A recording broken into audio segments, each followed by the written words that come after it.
শুক্রবার মানেই খাওয়া দাওয়া। আজকে সারাদিন বাসায় কি কি খেলাম তা নিয়ে থাকছে আজকের ব্লগটা। আই হোপ তোমাদের কাছে অনেক ভালো লাগবে। আজকে সকালে খেয়েছিলাম ডিম দিয়ে পাউরুটি। ডিম দিয়ে পাউরুটি খেতে আমার অসম্ভব ভালো লাগে।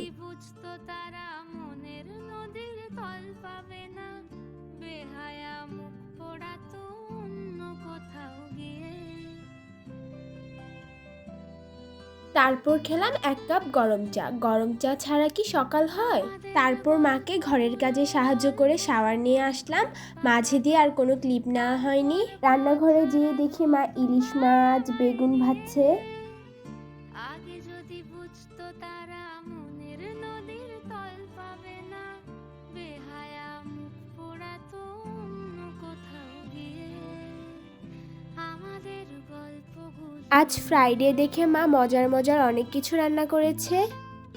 মা রান্না করেছিল গরম ভাত, ইলিশ মাছ ভাজি, বেগুন ভাজি, গরুর মাংস, লতি, আম ডাল, করলা ভাজি, সাথে শুটকি দিয়ে কলমি শাক।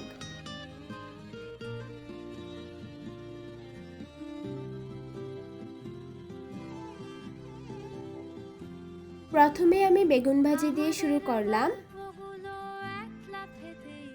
তারপর নিলাম গরুর মাংস। গরুর মাংসের উপরে যে তেলটা ভাসে এই তেলটা দিয়ে মাখিয়ে ভাত খেতে অনেক মজা লাগে।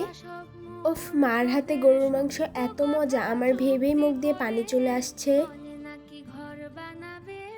আমি ভয়েস ওভারটা দিয়ে আবার খেতে বসবো। আজকে সারাদিন খাওয়ার উপরেই ছিলাম।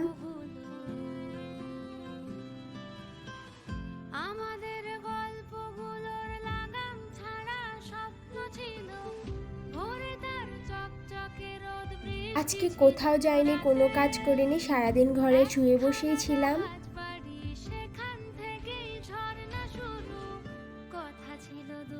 এত ভারী খাবার খাওয়ার পর একটু ডেজার্ট না হলেই তো চলেই না, তাই আমি মিষ্টি মিষ্টি দই খেয়ে নিলাম।